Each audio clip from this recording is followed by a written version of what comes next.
At family dinner, my mother-in-law said, "You'll never give us grandchildren."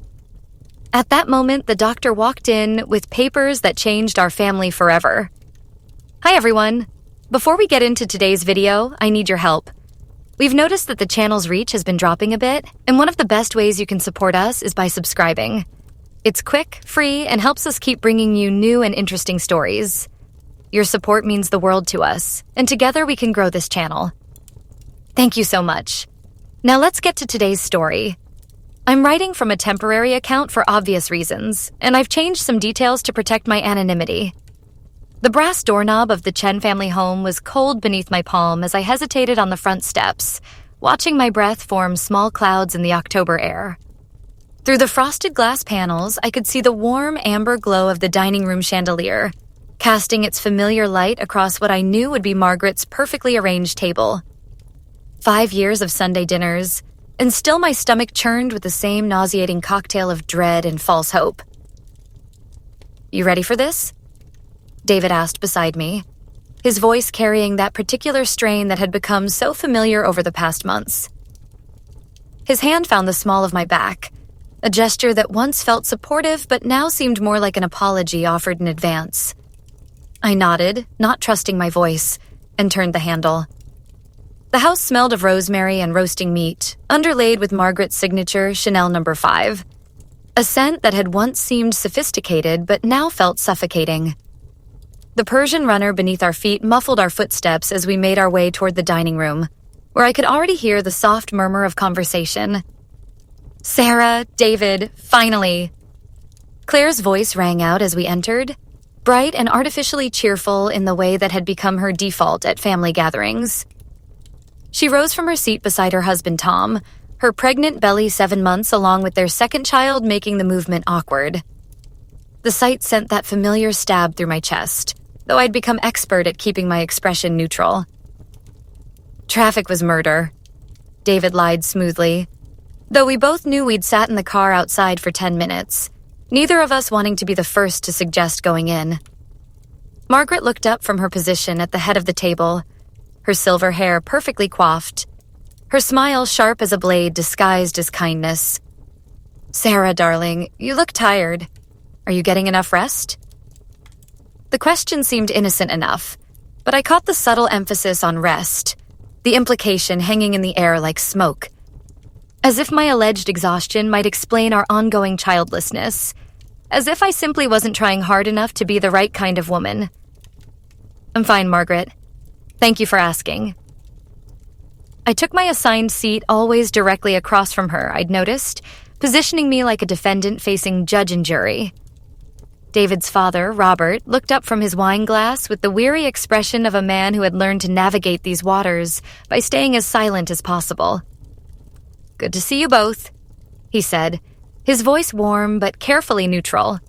In the early years, I'd thought Robert was simply shy. Now I understood he was a survivor.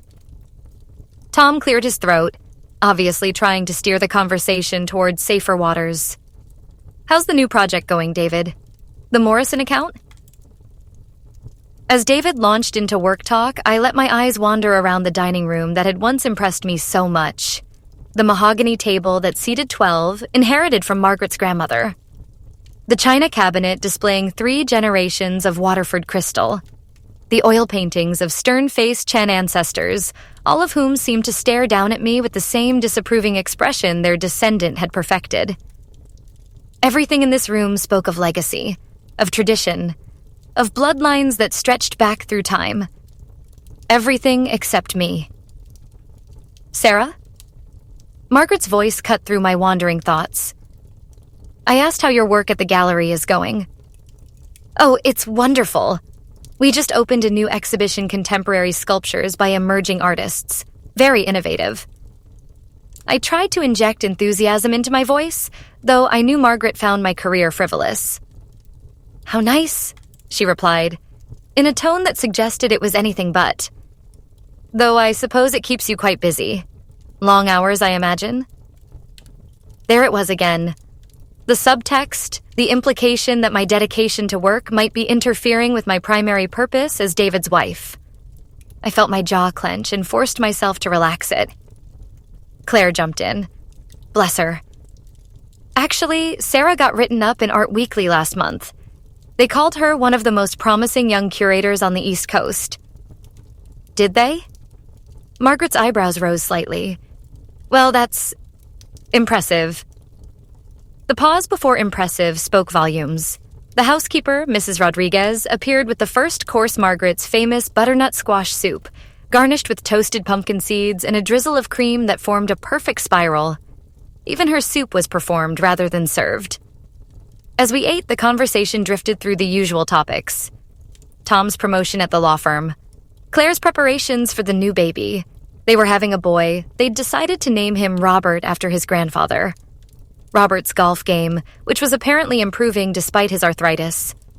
I contributed where I could, asked the right questions, laughed at the appropriate moments. But I could feel Margaret's eyes on me, calculating, waiting. The way a cat watches a mouse, patient and predatory. It was during the main coarse herb-crusted lamb with roasted vegetables arranged like a work of art that she finally struck. You know, Margaret began, setting down her fork with deliberate precision. I had lunch with Eleanor Whitman yesterday. You remember Eleanor, Sarah? She was at David's graduation party. I nodded, though I only vaguely recalled a thin woman with sharp features and an expensive handbag. Well, Eleanor was telling me about her daughter-in-law, Jessica. Sweet girl, though not particularly bright. But do you know what Jessica did? Margaret paused for effect, her blue eyes glittering. She gave Eleanor 3 grandchildren in 4 years. 3. The youngest is barely walking, and she's already expecting again.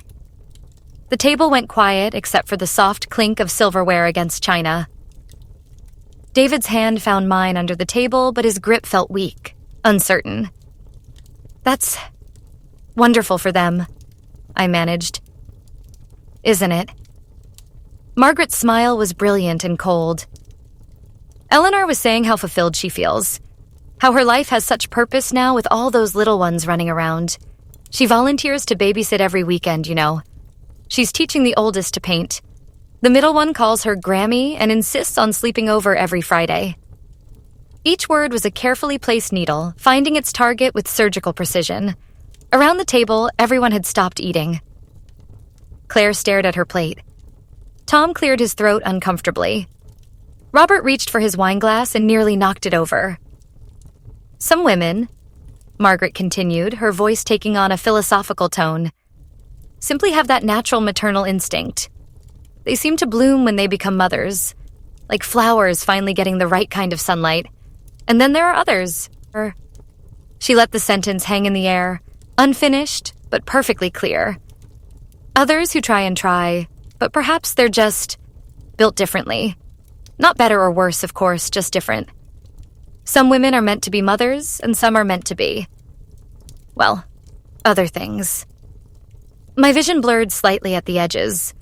The beautiful dining room seemed to tilt, the faces around the table becoming indistinct. I could hear my heartbeat in my ears, a rapid staccato that seemed louder than Margaret's voice. Mother, that's enough, David said, but his voice lacked conviction. It was the voice of a man going through the motions of defending his wife without actually meaning it. Oh, darling, I'm not being cruel. I'm being realistic. Margaret's tone was pure honey now, sweet and poisonous. Some couples simply aren't meant to have children together. It's no one's fault, really. But at some point, don't you think it's kinder to everyone to stop? Pretending? The word pretending hit me like a physical blow. Pretending to be fertile.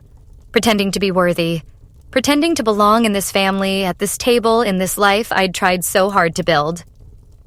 Margaret, I started, my voice hoarse. I mean, 5 years is a very long time, Sarah. Most couples know within the first year or two whether things are going to work out naturally. And you're what now? 32? 33? The clock is ticking, as they say. She picked up her wineglass and took a delicate sip, her eyes never leaving my face. I was pregnant with Claire at 23. She continued. David came along when I was 25. By the time I was your age, I had 2 healthy children and was considering a third. Of course, that was different times. Women understood their primary purpose then. Jesus Christ, Mother. Claire finally exploded, her face flushed red. What is wrong with you? Language, Claire. There are no need for theatrics. I'm simply stating facts. You're being cruel and you know it. Margaret's expression shifted, taking on that martyred look she'd perfected over the years. I suppose I'm not allowed to express concern for my son's happiness anymore. I suppose wanting grandchildren makes me some kind of monster. Wanting grandchildren is normal, Tom said carefully, speaking for the first time since Grace. Using that want as a weapon is not. The temperature in the room seemed to drop 10 degrees. Margaret's gaze swiveled to Tom like a searchlight finding its target. I beg your pardon? Mother, please, David interjected, but he was looking at me rather than her, his face pale and stricken. Sarah doesn't deserve this. Deserve what, exactly? Honesty? The truth about her situation? Margaret's voice rose slightly, the careful modulation slipping. Do you think I enjoy watching my son's heart break month after month? Do you think I like seeing him make excuses for why other couples his age are pushing strollers while he's still waiting for something that may never happen? The accusation hung in the air like smoke. That this was my fault. That I was the one causing David pain, not the woman currently eviscerating me at her dinner table. I stood up abruptly, my chair scraping against the hardwood floor. The sound seemed to echo in the sudden silence. Excuse me, I whispered, and fled toward the powder room. In the small, windowless space, I gripped the marble countertop and stared at my reflection in the ornate mirror. My face was pale except for 2 bright spots of color on my cheeks. My carefully applied lipstick had worn off during dinner, leaving my mouth looking naked and vulnerable. 5 years of this. 5 years of temperature charts and ovulation kits and monthly disappointments that felt like tiny deaths. 5 years of David holding my hand while I cried in bed, promising it would happen, that we just needed to be patient. 5 years of doctors and tests and procedures that stripped away every last shred of privacy and dignity. And through it all, Margaret's constant presence, her subtle questions and not-so-subtle implications. The way she'd light up when Claire announced her pregnancies. The way she'd coo over other people's babies at church. The way she'd look at me with a mixture of pity and disdain that made my skin crawl. I could hear raised voices from the dining room. David and Claire both arguing with their mother. Tom trying to keep the peace. Robert maintaining his strategic silence. The words were muffled by the closed door, but the anger was unmistakable. A soft knock interrupted my spiral of self-pity. Sarah? Claire's voice, gentle and concerned. Can I come in? I unlocked the door and she squeezed into the small space, her belly making the fit tight. I'm so sorry, she said immediately, pulling me into an awkward hug around her bump. She's out of line. Way out of line. She's not wrong, though. I heard myself say. 5 years is a long time. So what? Some couples try for 10 years before it happens. Some try for 20. There's no timeline for this stuff. Claire's voice was fierce, protective. And even if there was, that doesn't give her the right to humiliate you at dinner. Through the door, I could hear Margaret's voice rising. I will not be spoken to this way in my own home. Then stop acting like a complete... David's response was cut off by the sound of the doorbell. Claire and I looked at each other in confusion. Who could that be? She asked. The voices from the dining room stopped abruptly. Footsteps in the hallway, the front door opening, muffled conversation. Mrs. Chen? An unfamiliar male voice. I'm Dr. Patterson from Metropolitan Fertility Center. I'm sorry to disturb your Sunday evening, but I couldn't wait until tomorrow to deliver this news. My heart stopped beating for a moment, then started again with a violent thud. Dr. Patterson. Here, on Sunday evening. Claire's eyes went wide. Is that your doctor? I nodded, unable to speak. We'd been working with Dr. Patterson for the past 8 months, trying a new protocol that combined hormone therapy with some experimental treatments. My last blood test had been on Friday, but we weren't expecting results until the following week. Sarah, you need to get out there, Claire whispered urgently. I looked at myself in the mirror one more time. My reflection stared back, pale and uncertain. Then I opened the door and walked toward whatever was waiting for me. The family was clustered in the foyer. David, Margaret, Robert, Tom, and a tall man with graying hair and kind eyes behind wire-rimmed glasses. Dr. Patterson held a manila envelope in his hands, and his expression was carefully neutral but somehow excited, like someone trying to contain good news. Dr. Patterson, I said, my voice steadier than I felt. This is unexpected. Sarah, I'm so sorry to interrupt your family dinner, but when the results came back late Friday afternoon, I knew I couldn't wait until our scheduled appointment on Tuesday. His smile grew wider. Especially not with news this good. The silence in the foyer was absolute. I could hear the grandfather clock in the living room ticking, could hear Margaret's sharp intake of breath, could practically hear David's heart beating from across the room. What kind of news?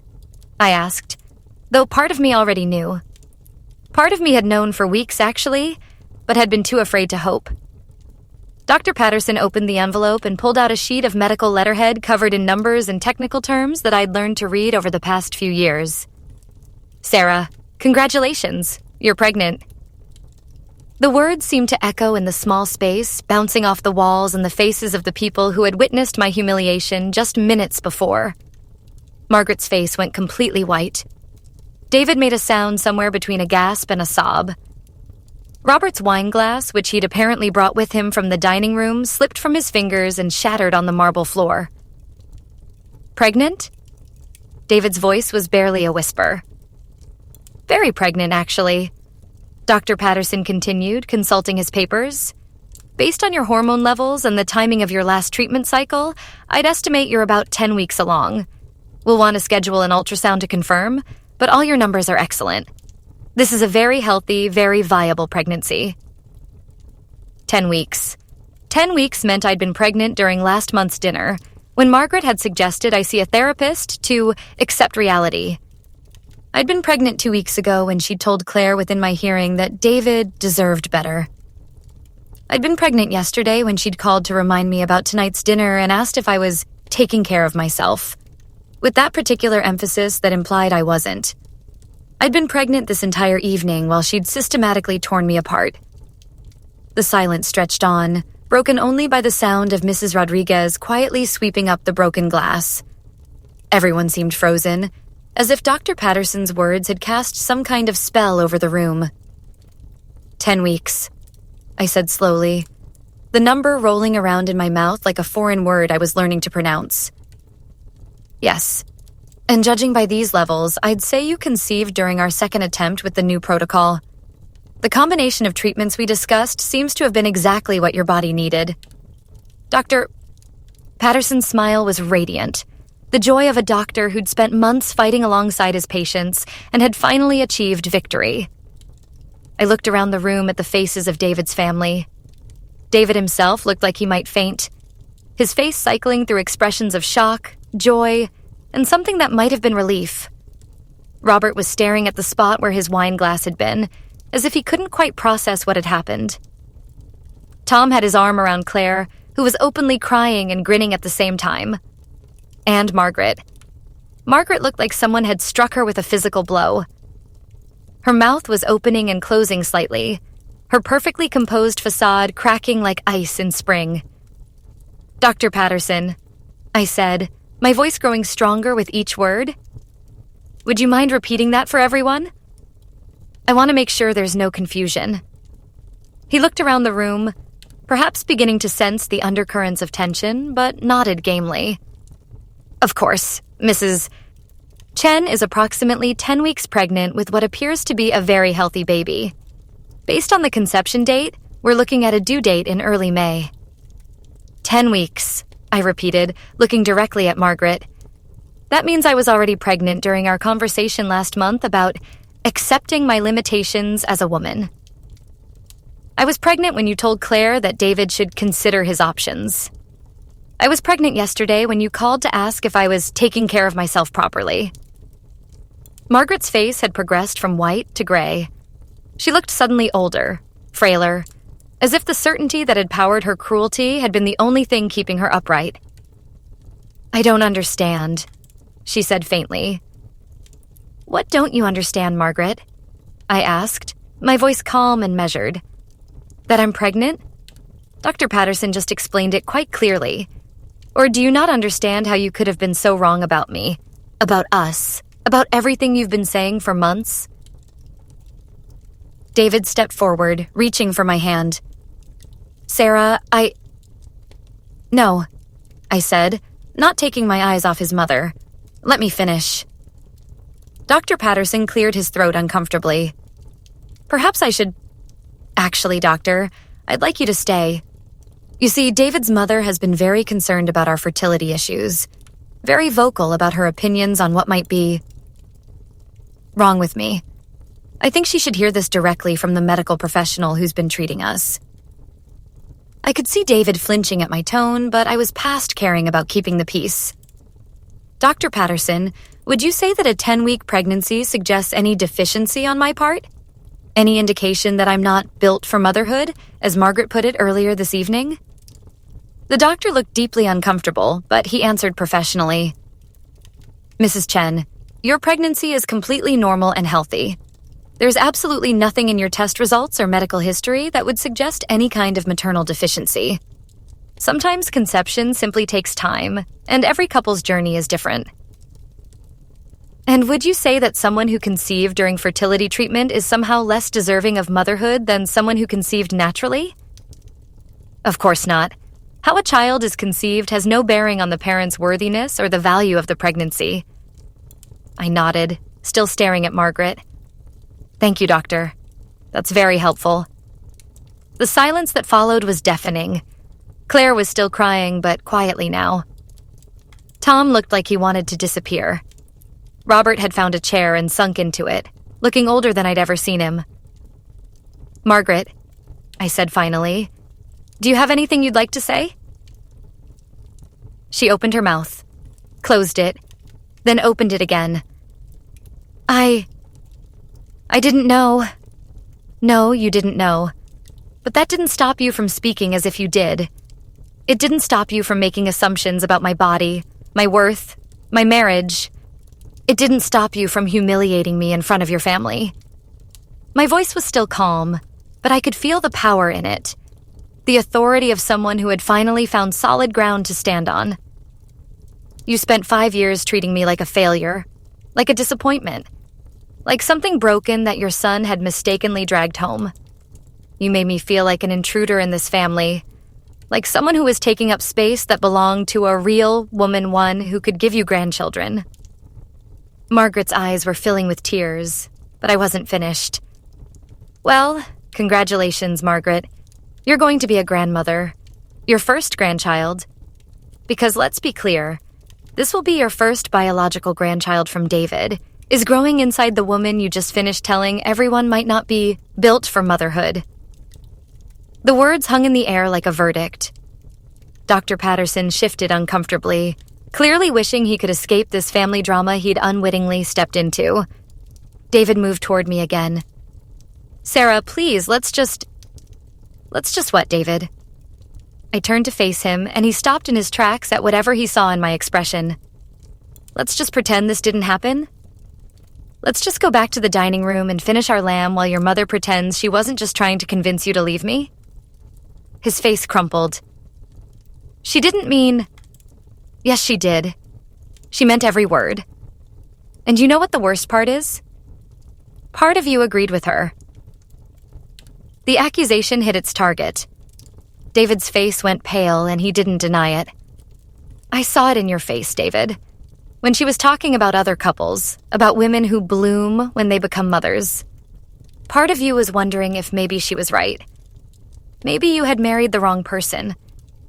Maybe you should cut your losses and find someone more fertile." "That's not fair," he said weakly. "Isn't it? Then why didn't you shut her down immediately? Why didn't you tell her that her comments were inappropriate and cruel? Why did you sit there and let her eviscerate me at your family's dinner table? The questions hung between us like an unbridgeable chasm. Around us, the rest of the family watched in horrified silence. I think, I said finally, that I need some time to process all of this. Dr. Patterson, thank you for making the trip. I'll call your office tomorrow to schedule that ultrasound. He nodded gratefully and headed for the door, clearly eager to escape the emotional battlefield he'd stumbled into. Sarah, wait, Claire called out as I moved toward the front door. Please don't leave like this. I paused, looking back at the woman who had become more of a sister to me than David had ever been a true partner. Claire, I love you, and I'm grateful for your friendship, your support, but I can't do this anymore. I gestured around the foyer, taking in the whole house, the whole family dynamic. I can't keep coming to these dinners, pretending everything is fine, waiting for the next attack. She won't do it again, Claire said desperately. Mom, tell her you're sorry. All eyes turned to Margaret, who stood frozen in the center of the group like a statue of her former self. Her mouth opened, but no sound came out. I thought so, I said softly. I walked to the door, then paused with my hand on the handle. You know what's funny, Margaret? I used to think I needed your approval. I used to lie awake at night wondering what I could do to make you accept me, to make you see that I was worthy of your son. I turned back to face her one last time. But I realize now that your opinion was never about me. It was about your need to control, to maintain power, to keep David dependent on your validation. A confident, successful, fertile daughter-in-law threatens that dynamic. So you did everything you could to make sure I never became confident, never felt successful, never believed I could be fertile. Her face had gone completely expressionless, but I could see the truth of my words reflected in her eyes. Well, congratulations, Margaret. Your first grandchild is going to be born to a woman who finally understands exactly who you are. And who you are is someone who doesn't deserve to be part of our child's life until you can acknowledge what you've done and make genuine amends. The silence that followed my words was absolute. I opened the front door and stepped out into the cool October evening. Behind me, I could hear David calling my name, footsteps on the front walk. But I didn't turn around. Instead, I walked to my car, got in, and drove home to the small apartment that had never felt like enough when I was trying to live up to Margaret's standards. Tonight, though, it felt like exactly the right size for a woman who was finally, truly, free. 3 hours later, David came home. I was sitting in our living room, still wearing my dress from dinner, my hands resting on my still flat stomach. Sarah, he said, his voice raw with emotion. I'm so sorry. I know you are, I replied. The question is, what are you sorry for? Are you sorry your mother was cruel to me, or are you sorry I didn't handle it better? Are you sorry you didn't defend me, or are you sorry I called you out on it in front of everyone? He sank onto the couch beside me, his head in his hands. I'm sorry for all of it. I'm sorry I let her treat you that way. I'm sorry I didn't stand up to her. I'm sorry I let you doubt, even for a second, how much I love you. Do you love me, David? Or do you love the idea of me? The woman you thought I could become if I just tried hard enough? He looked up at me then, his eyes red-rimmed and desperate. I love you. I love you exactly as you are. I always have. Then why didn't you act like it when it mattered? The question sat between us like a test, one that would determine the future of our marriage, our family, our life together. Because I was afraid, he said finally. Afraid of her. Afraid of conflict. Afraid of having to choose between you and my family. I thought if I just kept quiet, if I didn't make waves, somehow everything would work out. And what changed tonight? He was quiet for a long moment, staring down at his hands. Seeing you walk out that door, realizing that I was about to lose the most important thing in my life because I was too cowardly to protect it. I studied his face in the dim light of our living room. This man I'd married, this man who was now the father of my unborn child. Could he change? Could we build something new from the ruins of what we'd been? David, I said slowly. I'm pregnant. We're having a baby. That's wonderful news, and I want to celebrate it with you. But I need you to understand something. This child will not grow up watching their mother be diminished and disrespected. This child will not learn that love means accepting cruelty from family members. He nodded, his expression serious. If we're going to make this work, our marriage, our family, then things have to change. Really change. Your mother doesn't get to treat me like a second-class citizen anymore. And you don't get to stand by and watch it happen. She won't, he said quickly. I'll talk to her. I'll make sure. No, I interrupted. She needs to come to that realization herself. I don't want forced apologies or fake politeness because you threatened her. I want her to genuinely understand what she did wrong and make amends of her own accord. And if she doesn't? I placed my hand over my stomach, imagining the life growing there. Then she doesn't get to be part of this baby's life. It's that simple. The weight of that statement settled between us.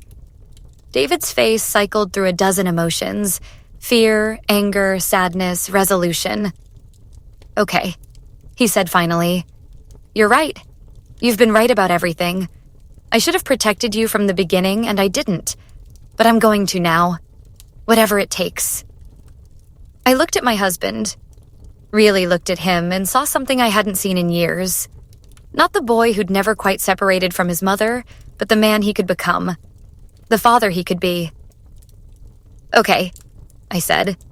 Let's try.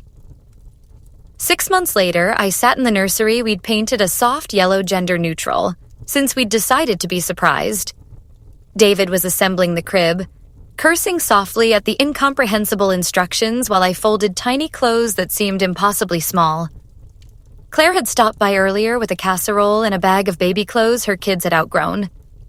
She'd become my strongest ally in the family, finally finding the courage to stand up to her mother in ways that surprised everyone, herself included. Any word from Margaret? She'd asked, the question she posed every visit. I'd shaken my head. Not directly. She sent a card when we announced the gender, but I'd shrugged. The card had been generic, purchased from a drugstore rack. Congratulations on your baby girl, it had read, signed simply, M. Chen. No personal message, no acknowledgement of what had happened, no real attempt at reconciliation. Robert had visited twice, awkward but genuine in his attempts to build a relationship with me outside his wife's influence. Tom had become an unexpected source of support, sharing his own experiences with difficult in-laws and offering practical advice about navigating family dynamics. But Margaret remained absent, a ghost haunting the edges of our new life. David finished with the crib and stepped back to admire his work. What do you think? Perfect, I said, and meant it. The room was exactly what I'd imagined during all those years of hoping, soft and warm and filled with love. Sarah, David said, his voice careful. I need to tell you something. Mom called today. I looked up from the stack of onesies in my lap. Oh? She asked if she could visit. After the baby comes. She said she wants to meet her granddaughter. I was quiet for a moment, processing this information. What did you tell her? I told her that wasn't my decision to make. That she needed to talk to you directly. I nodded, appreciating that he'd learned to step back from the role of intermediary he'd played for so long. And how did she respond to that? David's smile was rueful. About as well as you'd expect. She said it was ridiculous that she had to beg permission to see her own grandchild. I folded another tiny outfit, considering. Did she say anything else? She said she knew she'd made mistakes, that she wanted to make things right. I felt a familiar stir of hope, followed immediately by wariness. How many times had Margaret offered vague acknowledgments of wrongdoing, only to return to her old patterns the moment she felt secure again? David, I said slowly, what would it mean to you if your mother never had a relationship with our daughter? His face tightened with pain, but his answer came without hesitation. It would make me sad, but it wouldn't change anything between us. You and Emma are my family now. You're my priority. Emma. Our daughter's name, chosen during one of our late-night conversations about the future. Emma Rose Chen, named for my grandmother who had taught me that love meant fighting for the people who mattered most. If she calls me, I said finally, I'll listen to what she has to say. But David, I need you to understand. There's a difference between acknowledging mistakes and actually changing. If she wants to be part of Emma's life, she needs to do the work to understand why what she did was wrong, not just admit that it was wrong. He nodded, his expression serious. I understand. And whatever you decide, I'll support it. A week later, Margaret called. Sarah? Her voice was smaller than I'd ever heard it, uncertain in a way that was completely foreign to the woman who had dominated every room she'd ever entered. Hello, Margaret. I was hoping we could talk. In person. Would you be willing to meet with me? I considered the request, weighing my desire for peace against my need for genuine change. What would you like to talk about? I think you know, she said quietly. I owe you an apology. A real one. And I owe it to my son and to my granddaughter to try to make this right. There was something different in her voice. Something I'd never heard before. Humility, perhaps. Or maybe just exhaustion from carrying the weight of her own cruelty for so many months. All right, I said, but I have some conditions. I could hear her sharp intake of breath, the reflexive bristling at being given conditions by someone she'd never viewed as her equal. But then, after a moment, okay, what are they? First, David won't be there. This conversation needs to be between you and me, without him trying to manage both of us. Second, if you're not prepared to take full responsibility for what you did without excuses or justifications, then we shouldn't waste each other's time. And third, this isn't about you earning your way back into the family. This is about you understanding the impact of your actions and making genuine amends. The line was quiet for so long, I wondered if she'd hung up. Margaret? I'm here. Those are fair conditions. When would you like to meet?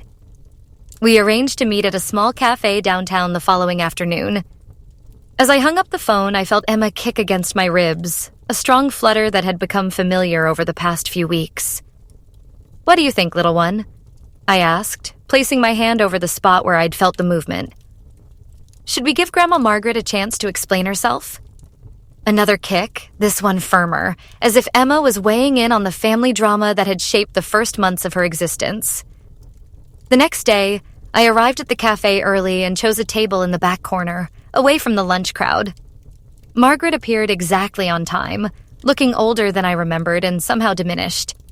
Her usual armor of perfect hair and makeup was intact, but there was something fragile underneath it that I'd never seen before. Sarah, she said, sliding into the seat across from me. Thank you for agreeing to this. You look tired, I said, not unkindly. I haven't been sleeping well. She fidgeted with her purse strap, a nervous gesture I'd never associated with the supremely confident woman who'd spent years intimidating me. Margaret, I said, settling back in my chair. You said you wanted to apologize. I'm listening. She took a shaky breath, her composure cracking in a way I'd never witnessed. I don't even know where to begin. What I did to you. What I said.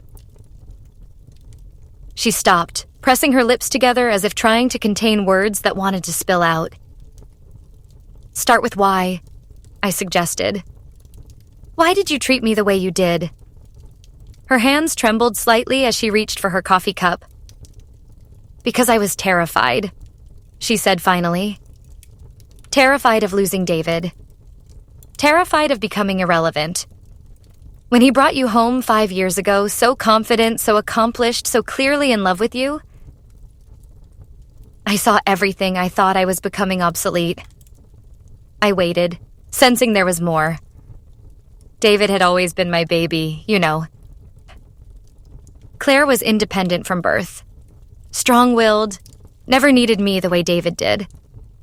But David sought my approval, valued my opinion, included me in his decisions. And then suddenly there was you, and he didn't need me anymore. So you decided to make sure I failed.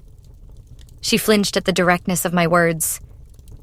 I told myself I was protecting him, that if you couldn't give him children, you'd break his heart eventually anyway. I convinced myself that by pushing you away, I was saving him from greater pain down the road. But that wasn't really it, was it? Margaret's eyes filled with tears. The first genuine emotion I'd ever seen from her. No. The truth is, I was jealous. Jealous of how easily you fit into his life. How happy you made him. How he looked at you like you hung the moon. I had spent 32 years being the most important woman in his life, and suddenly I wasn't. The honesty was startling, brutal in its simplicity. For the first time since I'd known her, Margaret was speaking without calculation, without strategy. So you decided to destroy me. I decided to prove you weren't good enough for him. That you couldn't give him what I had given Robert children. A legacy. A future. She wiped her eyes with a tissue, smearing her mascara. I thought if I could just make you doubt yourself enough, you'd leave on your own. Or David would realize his mistake. And what changed your mind? Margaret was quiet for a long moment, staring into her coffee cup as if it held answers. Claire, she said finally, after you left that night, after David went after you, Claire and I had words, things I never thought my daughter would say to me. She told me I had become someone she was ashamed to call her mother. She said she wouldn't let her children have a relationship with me if I couldn't learn to treat people with basic decency. The image of Claire pregnant, emotional Claire, standing up to her formidable mother sent a surge of affection through me. And then Robert? Margaret continued, her voice growing smaller. Robert, who never contradicts me, who never interferes with family matters. He told me I had crossed a line that couldn't be uncrossed. He said he was embarrassed by my behavior and that if I couldn't find a way to make amends, he would limit his own relationship with me. She looked up at me then, her perfectly composed facade completely shattered. I lost my family that night, Sarah. All of them. Because of my need to control, to remain relevant, to punish you for taking my place. She took a shuddering breath. And the worst part is, you never tried to take my place. You just tried to love my son and be part of our family. And I made that impossible. The apology hung between us, raw and complete in a way I hadn't expected. This wasn't the calculated non-apology I'd anticipated, the kind where she took responsibility while simultaneously justifying her actions. This was genuine remorse, genuine recognition of harm done. Margaret, I said carefully, what you did to me. It nearly destroyed my marriage. It made me question my own worth, my own body, my own right to happiness. For months I believed there was something fundamentally wrong with me. I know. Her voice was barely a whisper. I know, and I will regret that for the rest of my life. And it wasn't just about the fertility comments. It was years of subtle undermining, of making me feel like an outsider, of treating me like I was some kind of interloper who had somehow tricked your son into marrying me. She nodded, tears flowing freely now. You're right. All of it. I was cruel and calculating, and I nearly cost David the best thing that ever happened to him. She looked down at my rounded belly. I nearly cost all of us the chance to know you and love you the way we should have from the beginning. Emma chose that moment to kick, hard enough that I gasped slightly and put my hand to my side. Margaret's eyes followed the movement, and her face crumpled. She's active, I said, rubbing the spot where Emma's foot had connected with my ribs. May I... Margaret reached out tentatively, then stopped herself. I'm sorry, I have no right to ask. I studied her face, seeing not the imperious matriarch who had terrorized me for 5 years, but a broken woman who had lost everything in her attempt to maintain control. The power dynamic had shifted so completely that she was now the one asking for acceptance, for inclusion, for grace. You can ask, I said, but I need to know. If I give you this chance, if I let you be part of Emma's life, how do I know you won't go back to your old patterns the moment you feel secure again? You don't, she said honestly. You have no guarantee except my word, and I know how little that's worth right now. But Sarah, I swear to you, on my love for my son and my granddaughter, I will never treat you with anything less than the respect you deserve.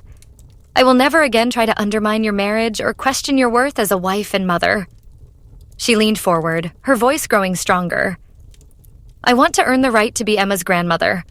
Not because I'm entitled to it, but because I want to be the kind of woman she can be proud to know. The kind of grandmother who builds up her mother instead of tearing her down. I felt Emma shift inside me, settling into a new position as if she too was considering Margaret's words. There would need to be boundaries, I said finally. Clear ones. And if you cross them, even once, you're out. No second chances, no family intervention, no appeals to David or Claire or Robert. Out. I understand. And I need you to understand something else. Emma will grow up knowing that her mother is strong, capable, and worthy of respect. If you can't genuinely embrace that, not just tolerate it, but celebrate it, then we have nothing to discuss. Margaret's smile was watery but genuine. Sarah, one of the things that terrified me most about you was how strong you are. How you never let me diminish you completely, even when I was trying my hardest. I told myself I hated that strength, but the truth is I was in awe of it, and I want my granddaughter to inherit it. Something in my chest loosened, a tension I'd carried for so long I'd forgotten it was there. Okay, I said. We can try. But Margaret, this is a process. Trust is earned slowly, and it can be lost in an instant. I'm willing to give you the chance to earn it, but the work is yours to do. She nodded eagerly. What can I do? How can I start? I considered the question. Tell David. Not that we talked.